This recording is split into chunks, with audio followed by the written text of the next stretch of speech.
Use deep confident. महाराष्ट्राच्या कानाकोपऱ्यातील प्रत्येक घडामोडींचं अचूक आणि निर्भीड प्रतिबिंब. ताज्या राजकारणाच्या बातम्या, शिक्षणातील बदल, गुन्हेगारीवर करडी नजर. सत्य, वेग आणि विश्वास यांचा संगम म्हणजे अजिंक्य महाराष्ट्र न्यूज.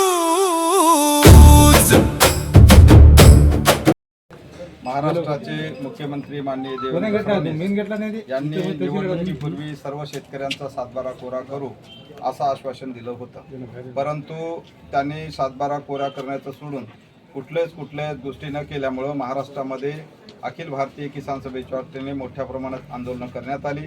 त्या आंदोलनाचा परिणाम म्हणून महाराष्ट्राच्या सरकारला कर्जमाफीची घोषणा करावी लागली. 30 जून पूर्वी आम्ही कर्जमाफी देऊ असं सरकारने सांगितलं. परंतु सरकारने कर्जमाफी जाहीर केली, सर्क्युलर काढलं, परंतु त्यामध्ये प्रचंड गाठी त्यांनी त्यात लादल्या की मोठ्या प्रमाणात शेतकरी त्यात वंचित राहतील. प्रचंड असंतोष महाराष्ट्राच्या शेतकऱ्यांवरती शेतकरी असंतोष व्यक्त करत आहेत. महाराष्ट्रातल्या शेतकऱ्यांनी शेतकऱ्यांसाठी संपूर्ण कोरा करण्याचं जे काही आश्वासन दिलं ते सरकारने पाळलं नाही. किमान त्यांनी 2 लाखापर्यंतची सरसकट कर्जमाफी द्यायला पाहिजे होती. त्यातही 2019चा जो काही शेतकरी आहे त्याला कर्जमाफीचा लाभ मिळाला असेल तो या कर्जमाफीपासून वंचित राहणार.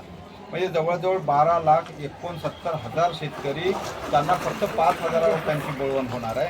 आणि 23 लाख महाराष्ट्रातले जे शेतकरी आहेत ते नियमित कर्जदार आहेत, त्यांना फक्त 5,000 रुपये अनुदान मिळणार आहे. बाकी 2 लाखापर्यंतची कर्जमाफी, 2 लाखाच्या वर ज्यांचे कर्ज आहे असे 2,90,000 शेतकरी आहेत. त्यांना OTS अंतर्गत सवलत ते देत आहेत, परंतु वरचे पैसे त्यांना भरावं लागणार आहे. जवळजवळ 5,798 कोटी कर्ज त्यांच्या अंगावर आहे, पैसे भरू शकत नाहीत. म्हणून त्यांना सुद्धा ती संपूर्ण कर्जमुक्ती त्यांची झाली पाहिजे. म्हणून शासनाने काल मला वाटतं मंत्रिमंडळाची बैठक झाली, त्या बैठकीमध्ये आम्ही निकष बदलू किंवा पूर्वीच्या कर्जमाफीचेच निकष आम्ही लागू करू असं सरकारने सांगितलं.